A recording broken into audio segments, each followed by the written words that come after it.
জীৱন মৃত্যু সুখ দুখ লাভ হানি এই সকলোবোৰ জীৱনৰ মহত্বপূৰ্ণ অংশ হয়। কেতিয়াবা জীৱনত সুখৰ পোহৰ হয় আৰু কেতিয়াবা দুখৰ ডাৱৰে আৱৰি ধৰে। প্ৰত্যেক ব্যক্তিৰে জীৱনত উত্থান পতন আহিয়ে থাকে। এই সকলোবোৰ সময় চক্ৰৰ বাবেই হয়।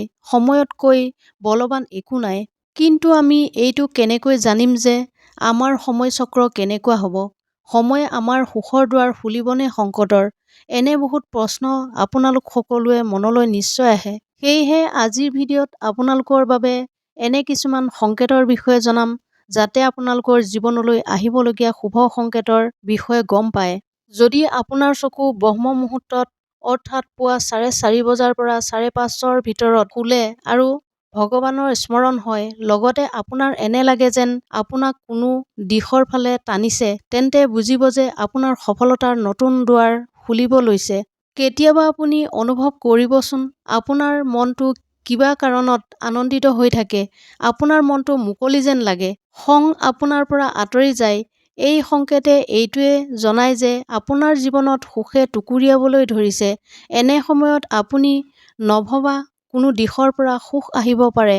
আপোনাৰ ঘৰৰ গেটত বাৰে বাৰে গৰুৱে যদি খাবলৈ বিচাৰে, মেকুৰীয়ে পোৱালি জন্ম দিয়ে আৰু চৰাই-চিৰিকটিয়ে যদি বাহিৰত ঘূৰি ফুৰে, তেন্তে এনেবোৰ সংকেতে এইটোৱে বুজায় যে আপোনাৰ আহিব লগা সময়ে আপোনাক বলৱান বনাব, যাৰ দ্বাৰা আপুনি উচ্চ পদবীত অধিষ্ঠিত হ'ব পাৰিব।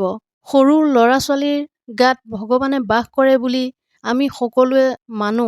এনে নতুন কেঁচুৱাই আপোনালৈ চাই যদি বাৰে বাৰে হাঁহে বা আপোনাৰ ঘৰলৈ আহে, তেন্তে সেয়াও এক শুভ সংকেত। বহুদিনৰ পৰা হৈ থকা খৰচ আৰু অকাৰণতে অহা সংকেত হঠাতে যদি ৰৈ যায় আৰু হঠাতে উপাৰ্জনৰ পথ মুকলি হয়, তেন্তে বুজিব যে আপোনাৰ বেয়া দিন শেষ হ'বলৈ হৈছে। পূজাৰ থালত ফুলৰ মালা বা চন্দন পৰা, ঘৰলৈ নতুন আলহীৰ আগমন, ঘৰলৈ সোণ বা ৰূপৰ আগমন, আৰু মহিলাৰ বাওঁফালৰ আৰু পুৰুষৰ সোঁ অংগৰ লৰচৰ হোৱাটো খুবেই ভাল সংকেত বুলি জনা যায়।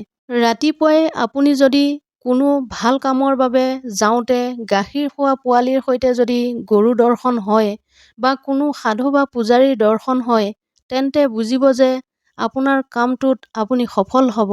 এনেধৰণৰ মটিভেশ্যনেল ভিডিঅ' পাই থাকিবলৈ মোৰ চেনেলটো ছাবস্ক্ৰাইব কৰি ৰাখিবলৈ নাপাহৰিব। পুনৰ অন্য এটা ভিডিঅ'ৰ সৈতে লগ পোৱাৰ প্ৰতিশ্ৰুতিৰে আজিৰ এই খণ্ডটোৰ পৰা বিদায় লৈছোঁ। ধন্যবাদ।